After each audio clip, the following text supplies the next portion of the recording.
Hello student, welcome back to my channel. कैसे हैं आप सभी लोग।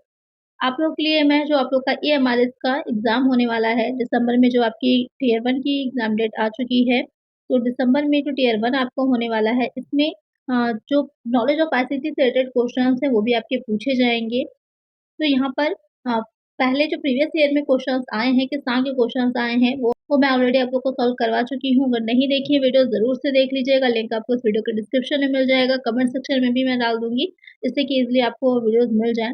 ज़रूर से देख लीजिएगा, आपको ये आइडिया लगेगा कि किस तरह से क्वेश्चंस पूछे गए हैं।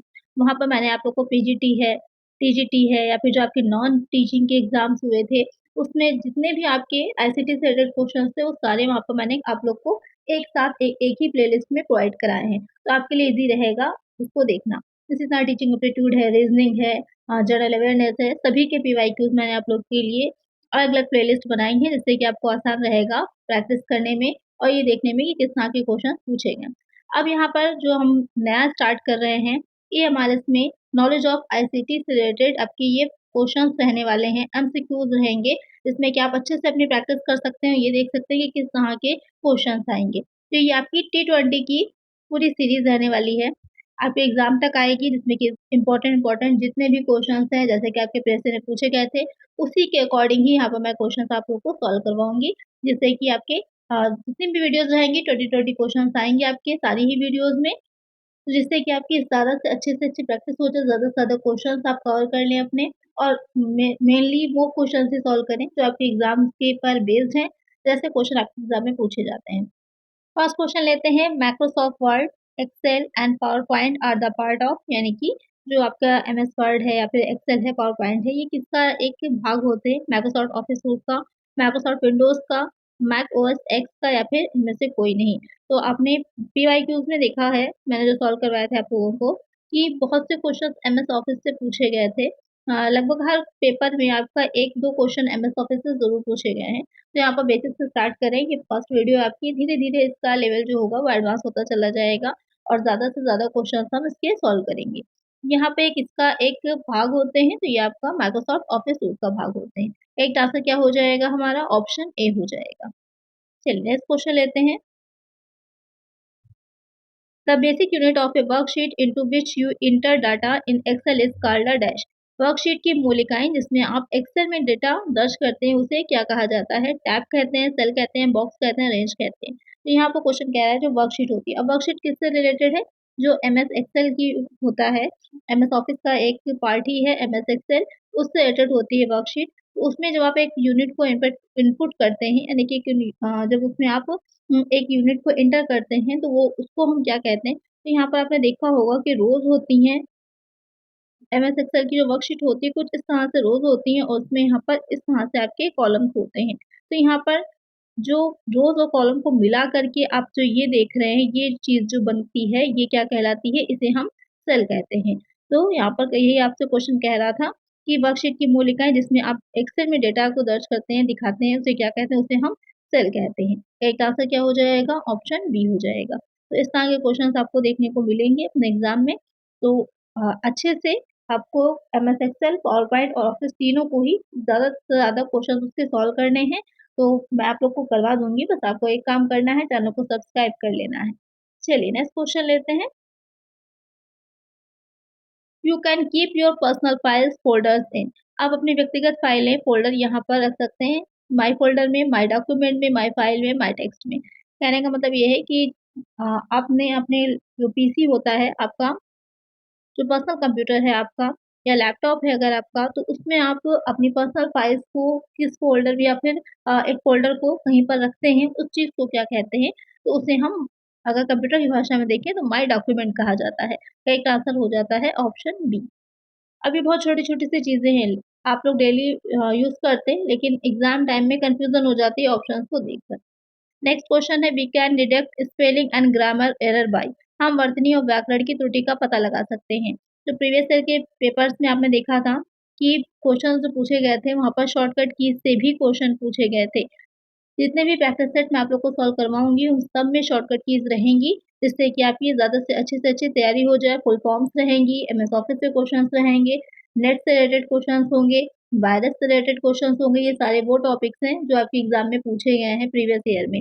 वो सारे ही टॉपिक्स से रिलेटेड क्वेश्चंस मैं आप लोग को ज़रूर से करवाऊँगी। यहाँ पे क्या कह रहा है कि कोई आपने पैरा लिखा है, उसमें कोई ग्रामेटिकल एरर आ गई है, तो उसको अब आप पता लगाना चाह रहे हैं या फिर कोई स्पेलिंग में मिस्टेक आपने करी है, तो उसके लिए हम किसका शॉर्टकट की का यूज़ करते हैं? शिफ्ट प्लस F7 या फिर सिर्फ F7, Alt प्लस F7 इनमें से कोई नहीं। तो हम किसका यूज़ करते हैं? यहाँ पर F7 का यूज़ किया जाता है।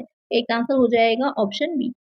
तो एक चीज़ को और ध्यान रखिएगा, जो शॉर्टकट कीज़ होती हैं, अगर आप वर्ड में बात करेंगे तो अलग हो जाती हैं कभी-कभी, तो शॉर्टकट कीज़ आपकी अलग-अलग हो जाती हैं और एक्सेल में बात करेंगे तो अलग सेम की ही होती है, यूज़ अलग हो जाता है। तो इतना ये भी ध्यान में रखिएगा कि आपसे क्वेश्चन में अगर स्पेशली कह रहा है कि एमएस वर्ड में या एक्सेल में, तो उसके अकॉर्डिंग भी आपका आंसर होगा। यहाँ पर कुछ नहीं कह रहा था, तो सिंपल से आपका F7 अगर आप प्रेस करते हैं, तो जहाँ-जहाँ पे आपने स्पेलिंग एरर किया होगा या कोई ग्रामटिकल मिस्टेक है, तो वहाँ पर क्या होता है, तो जिस तरह की लाइन्स बन करके उसके नीचे आ जाती हैं, तो जहाँ पर आपको क्लियर हो जाता है कि यहाँ पर आपने गलती करी है। चलिए नेक्स्ट क्वेश्चन लेते हैं। नेक्स्ट क्वेश्चन है, using print preview is useful when you want to. फिर प्रिंट पूर्वावलोकन का उपयोग तब उपयोगी होता है जब आप चाहते हैं colour the document, save the document, delete the document, view how trip document will appear when printed. तो यहाँ पर क्वेश्चन क्या कह रहा है कि प्रिंट जब लेने जा रहे होते हैं, आप आपने फॉर्म फिल किया होगा तो वहाँ पर प्रिंट आउट निकलवाना होता है, तो वहाँ पर आप देखते हैं तो पहले प्रिंट प्रीव्यू दिखाता है कि किस तरह से आपका डॉक्यूमेंट जो होगा वो आपको शो करेगा, या फिर जब प्रिंट आउट निकलेगा तो किस तरह का निकलेगा। तो वहाँ पर कब उपयोगी होता है, जब आप डॉक्यूमेंट को कलर करना चाह रहे हो, उसे सेव करना चाह रहे हो, डिलीट करना चाह रहे हो, तो आप जब डॉक्यूमेंट को view how trip document will appear when printed, किस तरह से प्रिंट होकर के वापस आएगा, तब वहाँ पर आप इसका यूज़ करते हैं। एक आंसर क्या हो जाएगा? ऑप्शन डी हो जाएगा। नेक्स्ट क्वेश्चन है, Microsoft office document imaging is. यहाँ पे कह रहा है कि एक माइक्रोसॉफ्ट ऑफिस जो होता है डॉक्यूमेंट, उसमें जो इमेजिंग होती है वो क्या रहेगी? एक ऐसा अनुप्रयोग जो स्कैन किए गए दस्तावेजों को संपादित करने का समर्थन करता है। एक स्कैनिंग और ओसीआर अनुप्रयोग, आरेख और फ्लो चार्टिंग सॉफ्टवेयर, इनमें से कोई नहीं। तो यहाँ पर जो एमएस ऑफिस होगा, यानी कि जो आपका माइक्रोसॉफ्ट ऑफिस डॉक्यूमेंट होता है, an application that supports editing scan document, scanning and OCR application है, diagram and flow charting software है, इनमें से कोई नहीं। ये क्या हो जाता है? ये N application that supports editing scan document. ये जो आपका एमएस ऑफिस डॉक्यूमेंट होता है, वो किस काम में यूज़ होता है? अ, जो स्कैन डॉक्यूमेंट होता है, उसके सपोर्ट से आप उसमें एडिटिंग कर सकते हैं। तो एक आंसर क्या हो जाएगा हमारा? ऑप्शन ए हो जाएगा। चलिए नेक्स्ट क्वेश्चन है, which command is used to quit PowerPoint. PowerPoint से बाहर निकलने के लिए, यानी कि पावर पॉइंट जो है आप उसमें एक काम कर रहे थे, तो उससे अगर आप बाहर आना चाहते हैं तो किस कमांड का आप उपयोग कर सकते हैं। एक तो होता है कि आप माउस का यूज़ करके काम करते हैं, और दूसरा तरीका होता है कंप्यूटर को ऑपरेट करने का कि आप कीबोर्ड से काम करते हैं। तो कीबोर्ड से जब भी आप काम करेंगे तो कीबोर्ड में जो कीज़ होती हैं, चाहे वो फंक्शन कीज़ हो जो एफ से आपको इंडिकेट होती हैं, या फिर जो अल्फ़ा न्यूमेरिक कीज़ होती हैं, या जो और कीज़ आपकी होम कीज़ दे रखी होती हैं, इन्हीं सब का यूज़ करके क्या किया जाता है, कंप्यूटर को कमांड दी जाती है। तो यहाँ पर जो कह रहा है, पावर पॉइंट से अगर हमको बाहर निकलना है तो उसमें हम किसका यूज़ करेंगे? Alt प्लस F4 का, Alt plus Shift plus F4 का, या फिर ए और बी दोनों में से किसी का भी कर सकते हैं। तो यहाँ पर आप Alt प्लस F4 का यूज़ करेंगे। तो इसका आंसर क्या हो जाएगा? ऑप्शन ए हो जाएगा। तो इस तरह के क्वेश्चंस भी आपको देखने को मिलेंगे। शॉर्टकट कीज़ बहुत इंपॉर्टेंट है, जो भी मैं शॉर्टकट कीज़ आप लोग को करवा रही हूँ, उसको एक अलग कॉपी में नोट करते जाइए। इससे एग्ज़ाम में आपको हेल्प मिलेगी, और शॉर्ट में भी एक वीडियो मैं आप लोग के लिए अपलोड कर दूँगी, तो वहाँ पर ज़्यादा से ज़्यादा शॉर्टकट कीज़ रहेंगी, तो आप वहाँ पर से अच्छे से उसको कॉपी भी कर सकते हैं, साथ में रिवीज़न भी आपका हो जाएगा। नेक्स्ट क्वेश्चन है, the command used to remove text और graphics from a document, the information is then stored on a clipboard as you can paste it. दस्तावेज़ से टेक्स्ट या ग्राफिक्स हटाने के लिए उपयोग की जाने वाली कमांड जानकारी को तब क्लिपबोर्ड पर संग्रहित किया जाता है क्योंकि आप इसे पेस्ट कर सकते हैं। कहने का मतलब ये है कि किसी भी डॉक्यूमेंट में कोई टेक्स्ट है या फिर कोई ग्राफिक्स है, उसको हटाने के लिए, उसको वहाँ पर से रिमूव करने के लिए डॉक्यूमेंट में से आप जो कमांड दे रहे होते हैं, जिससे कि जो भी आपकी कमांड है, जिसको आपने वहाँ से हटाया, वो कहाँ जाके सेव हो जाती है, वो क्लिपबोर्ड में चली जाती है। वहाँ पे आप उसको पेस्ट कर सकते हैं। तो उसे हम क्या कहेंगे? चॉप करना कहते हैं, कट करना, क्लिप करना, या फिर कार्ट अवे कहते हैं। तो उसको हम कट करना कहते हैं। अब आप देख रहे होंगे क्वेश्चंस को, कितने ईज़ी आंसर हैं, लेकिन क्वेश्चन पूछा इस तरीके से गया है। जो भी क्वेश्चंस मैं आप लोग को करा रही हूँ, आपके एग्ज़ाम में अलग-अलग अकाउंटेंट का पेपर है, या फिर अलग-अलग जो आपके एग्ज़ाम्स हुए हैं, वहाँ पर कंप्यूटर से रिलेटेड जो क्वेश्चंस पूछे गए हैं, जो केवीएस का है, एनवीएस का है, उसी में से क्वेश्चंस मैं आप लोग के लिए लेकर के आई हूँ, तो जिससे कि आप वही क्वेश्चन प्रैक्टिस करिए जो किसी न किसी एग्ज़ाम में पूछे गए हैं। तो यहाँ पर करेक्ट आंसर है आपका ऑप्शन बी। चलिए नेक्स्ट क्वेश्चन है, a website main page is called it. जो कोई वेबसाइट जब आप खोलते हैं तो उसका जो मेन पेज होता है, मुख्य पृष्ठ होता है, उसको क्या कहते हैं? होम पेज कहते हैं, ब्राउज़र कहते हैं, सर्च पेज कहते हैं, बुकमार्क कहते हैं। जब भी आप कोई वेबसाइट खोलते हैं, जैसे कि एमआरएस का आपने फॉर्म फिल किया होगा, तो इसमें आपने अपनी साइट जो ओपन करी होगी, तो वहाँ पर सारी इन्फॉर्मेशन होती है, क्या है एमआरएस, उसके बारे में होता है, कौन-कौन सी फैसिलिटीज़ होती हैं, कुछ उनकी अपनी गैलरी की फ़ोटोज़, पिक्चर्स होती हैं, नोटिस होता है, सारी चीज़ें होती हैं। तो उस पेज को क्या कहते हैं? तो वो पेज होम पेज कहलाता है। करेक्ट आंसर क्या होगा हमारा? ऑप्शन ए हो जाएगा। नेक्स्ट क्वेश्चन है, in a spreadsheet a dash is a number you will use in a calculator. Spreadsheet में डैश एक संख्या है जिसका उपयोग आप कैलकुलेटर में करते हैं। Label, cell, field, value. तो यहाँ पर क्वेश्चन क्या कह रहा है, जो स्प्रेडशीट होती है, यह स्प्रेडशीट किससे रिलेटेड हो जाएगी? एमएस एक्सेल में जो होता है उससे रिलेटेड यहाँ पर बात हो रही है। तो वहाँ पर कह रहा है कि एक संख्या जो होती है उसको हम क्या कहते हैं, जो कैलकुलेटर में, तो वो आपकी वैल्यू कहलाती है। तो इसका आंसर क्या हो जाएगा? Option D. कोई भी आपको कैलकुलेटर से कभी भी काम करते हैं तो उसमें क्या इनपुट करते हैं? वैल्यू इनपुट करते हैं। What do you call the word processing task associated with changing the appearance of a document? आप दस्तावेज की उपस्थिति को बदलने से जुड़े वर्ड प्रोसेसिंग कार्य को क्या कहते हैं? फॉर्मेटिंग, एडिटिंग, रिवार्डिंग या फिर नन ऑफ द अबव। तो यहाँ पर क्वेश्चन जो कह रहा है कि आप दस्तावेज़ यानी कि जो डॉक्यूमेंट होता है, उसमें आप कुछ चेंजेस करना चाह रहे हैं, तो वहाँ पर उसके अपीयरेंस को चेंज करना चाह रहे हैं, तो उसको हम क्या करना कहते हैं? तो वो फॉर्मेटिंग करना कहलाता है। एडिटिंग नहीं कहलाता, वो फॉर्मेटिंग कहलाता है। एक आंसर क्या हो रहा है? ऑप्शन ए हो जाएगा। नेक्स्ट क्वेश्चन है, ऑफिस असिस्टेंट इज़, जो ऑफिस असिस्टेंट होता है वो उसे हम क्या कहते हैं? एक ऐसा एप्लीकेशन है जो आपको नोट्स लेने और अपने फाइल में सहेजने की अनुमति देता है। मानव टूलबार पर एक बटन जो सेव कमांड को निष्पादित करता है। वर्ड में ऑटो करेक्ट विकल्पों का एक संग्रह है। एक एनिमेटेड कैरेक्टर जो मदद और सुझाव देता है। तो ऑफिस असिस्टेंट लैपटॉप या कंप्यूटर से ज़्यादा हम लोग अपने मोबाइल में इसका यूज़ कर रहे हैं आज के टाइम में। तो आप सबको इसका आंसर तो बिल्कुल पता होना चाहिए कि क्या होता है, कि एक एप्लीकेशन है that allows you to take notes and save them in file. A button on the standard toolbar that execute the save command, a collection of autocorrect options in Word, and animated character that offers help and suggestion. तो यहाँ पर जो office assistant होता है वो क्या है? एक एनिमेटेड कैरेक्टर होता है जो आपको हेल्प या फिर सजेशंस ऑफर करता है। आप उससे कोई भी काम या कोई भी चीज़ पूछ सकते हैं, वहाँ पर वो आपकी हेल्प करेगा। तो एक आंसर हो जाता है ऑप्शन डी। नेक्स्ट क्वेश्चन है, the contents of dash are lost when the computer turns off. Computer बंद होने पर डैश की सामग्री खो जाती है, स्टोरेज की, इनपुट की, आउटपुट की, मेमोरी की। तो यहाँ पर जो जब हम कंप्यूटर को अचानक से बंद कर देते हैं या कंप्यूटर बंद हो जाता है, तो वहाँ पर जो कंप्यूटर में जो भी चीज़ें स्टोर होती हैं वो वहाँ पर क्या होती है? लॉस्ट हो जाती हैं। तो क्या चीज़ लॉस्ट होती है? उसे हम मेमोरी बोलते हैं। तो करेक्ट आंसर क्या होगा? Option D. अच्छा, यहाँ पर रैम और रोम 2 तरह की जो आपकी मेमोरी होती है, इसमें से कौन-सी मेमोरी ऐसी है जो कंप्यूटर को हम बंद करते हैं तो वो, या अचानक से लाइट चली जाती है तो मेमोरी क्या होती है? इरेज़ हो जाती है, और दूसरी मेमोरी ऐसी है जो इरेज़ नहीं होती, जिसे कि वोलेटाइल और नॉन वोलेटाइल मेमोरी कहा जाता है। तो आप लोग इसका आंसर मुझे कमेंट सेक्शन में बताइएगा कि इसमें से कौन-सी जो मेमोरी है वो खो जाती है या फिर लॉस्ट हो जाती है, अगर अचानक से लाइट चली जाती है। इसका आंसर आप लोग मुझे कमेंट सेक्शन में बताइएगा। चलिए नेक्स्ट क्वेश्चन लेते हैं। A dash pre-designed document that already had coordinating fonts, a layout and a background. एक डैश को डिजाइन किया गया दस्तावेज जिसमें पहले से ही समन्वयित फॉन्ट और लेआउट और एक पृष्ठभूमि होती है, उसे क्या कहा जाता है? गाइड कहते हैं, मॉडल कहते हैं, रूलर कहते हैं, टेम्पलेट कहते हैं। बहुत ईज़ी सा क्वेश्चन होता है। यहाँ पर क्या कह रहा है कि एक डॉक्यूमेंट है आपके पास जिसमें ऑलरेडी सारी चीज़ें बनी बनाई हुई होती हैं। फ़ॉन्ट वहाँ पर सिलेक्ट है, ऑलरेडी लेआउट पूरा बना हुआ है, बैकग्राउंड दे रखा है। अब आपको सिर्फ़ क्या करना है, उसमें अपने अकॉर्डिंग थोड़े से चेंजेस कर देने होते हैं। उसको आप क्या कहते हैं? उसे हम टेम्पलेट बोलते हैं। तो इसका आंसर हो जाएगा ऑप्शन डी। जैसे कि आप कैनवा का यूज़ करते होंगे, तो कैनवा में आप देखेंगे कि वहाँ पर ऑलरेडी बहुत से लोगो हैं, या फिर कहें कि जो यूट्यूब से रिलेटेड अगर आपको थंबनेल बनाना है, कुछ भी बनाना है वहाँ पर, तो आप देखेंगे बहुत से अनलिमिटेड अवेलेबल हैं, उसमें से बहुत से फ्री ऑफ कॉस्ट हैं, फ्री भी हैं।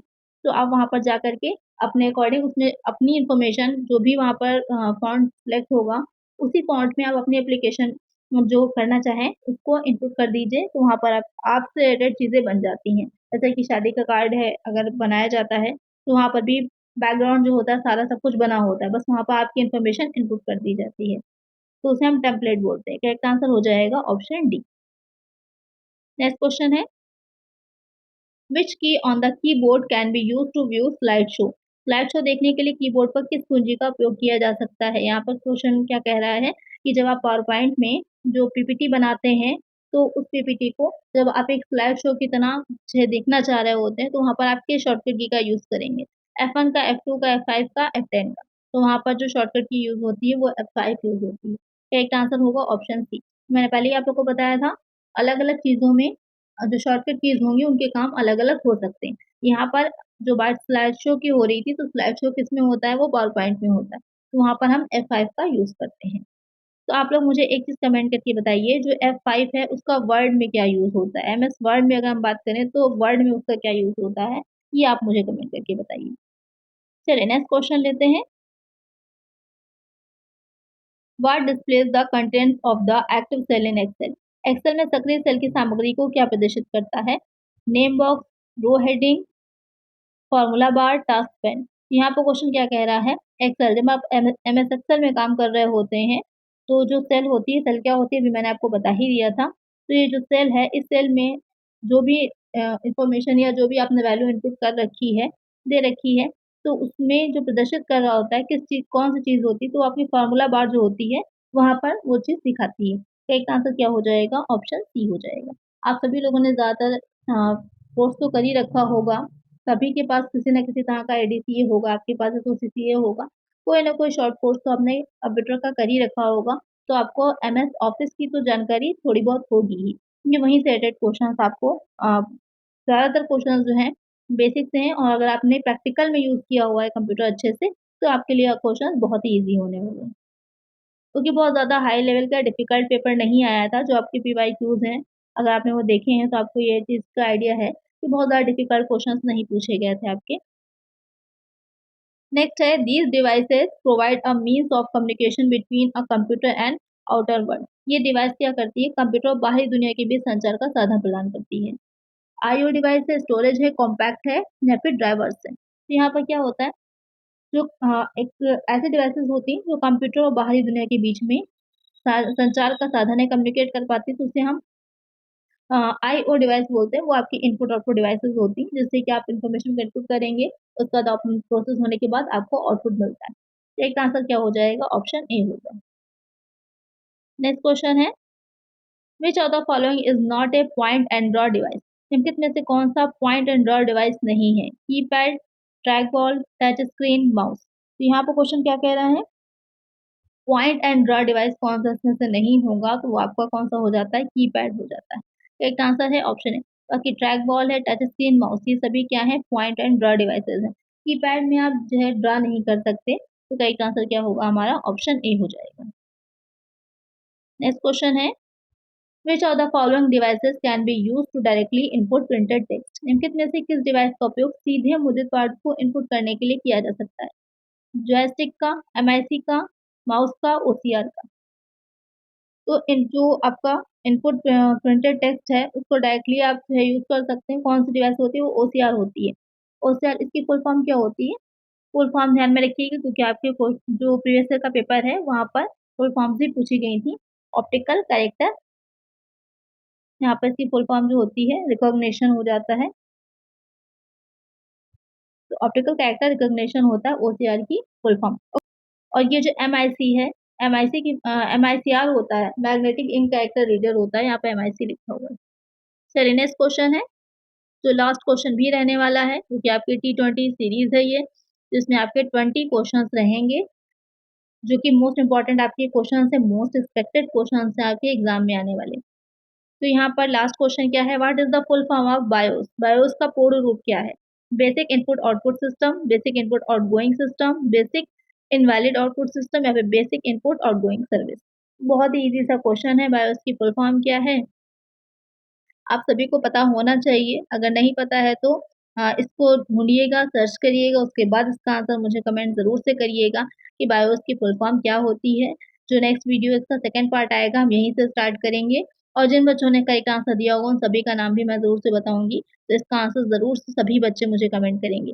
तो आज हमारे ये T20 क्वेश्चंस कंप्लीट होते हैं। नेक्स्ट पार्ट में हम इसके आगे के क्वेश्चंस और भी कुछ इंपॉर्टेंट क्वेश्चंस लेकर के आएँगे या आप लोग मुझे टॉपिक सजेस्ट करिए। जो टॉपिक आपको ज़्यादा डिफ़िकल्ट लग रहा होगा तो उस टॉपिक से रिलेटेड ज़्यादा क्वेश्चंस आप लोगों के लिए मैं लेकर के आऊँगी। तो आज की वीडियो में इतना ही। अगर वीडियो अच्छी लगी लाइक ज़रूर कर दीजिएगा। प्रीवियस ईयर क्वेश्चंस नहीं देखे हैं, लिंक आपको इस वीडियो के डिस्क्रिप्शन में मिल जाएगा, देख लीजिएगा, बहुत ही हेल्पफुल रहेंगे आपके लिए और ज़्यादा से ज़्यादा फ्रेंड्स के साथ वीडियो को शेयर कर दीजिएगा। चलिए मिलते हैं नेक्स्ट वीडियो में। Thank you.